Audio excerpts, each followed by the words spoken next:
നാട്ടുകൾ തെയ്യൂട്ടുചിറ, പാലക്കാട്, മലപ്പുറം ജില്ലകൾ പങ്കിടുന്ന പ്രദേശത്ത് നീർപുത്തൂർ ശിവക്ഷേത്രത്തിലേക്ക് എത്തുന്ന വിശ്വാസികൾ ഉപയോഗിക്കുന്ന തോട്ടിൽ അഴുകിയ മത്സ്യങ്ങൾ തള്ളുന്നതായി പരാതി. ഇടയ്ക്കിടയ്ക്ക് ഇത്തരത്തിൽ സംഭവിക്കുന്നതായും നാട്ടുകാർ പറഞ്ഞു. നീർപുത്തൂർ ശിവക്ഷേത്രം അമ്പലത്തിൽ കുറെ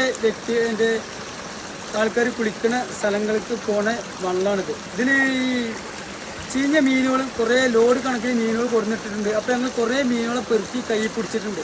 എത്രയും മീനുകൾ ഇതിൽ കിടക്കുന്നുണ്ട്. ഇതാ ഈ താഴത്ത് മീനുകൾ കിടക്കുന്നു. പിന്നെ ഇവിടെ തൊട്ട കുടിവെള്ളം പദ്ധതിക്കൊക്കെ പോണ തോടാണിത്. പക്ഷെ ഇതിൽ കൂടെ കുറേ മീനുകൾ വന്ന് അലിഞ്ഞ മീനുകൾ കൊടുത്തിട്ടുണ്ട്. ഇതൊക്കെ ആരാണോ ചെയ്തിരിക്കുന്നത് ആ ആൾക്കാരെ പിടിച്ചെടുക്കാൻ നമ്മളൊക്കെ തയ്യാറാകണം. അമ്പലത്തിൽ കുളിക്കുന്ന ആൾക്കാർ, അതേമാതിരി പള്ളിയിൽ കുടിവെള്ളം, ഇതൊക്കെ പ്രശ്നമാണ് ഞങ്ങളെ ഈ ഭാഗത്ത്. ഇത് ഇന്നല്ല, ഇടയ്ക്കിടയ്ക്ക് വരുന്നതാണ്. പക്ഷേ ഇതിന് അധികാരികൾ തീർച്ചയായിട്ടും ഒരു നല്ലൊരു കോൺവോയ് ഞങ്ങൾക്ക് കാണിച്ചു തരുന്നത് ഞങ്ങൾ ആത്മാർത്ഥമായി നിങ്ങളോട് അധികാരികളോട് പറയുന്നു.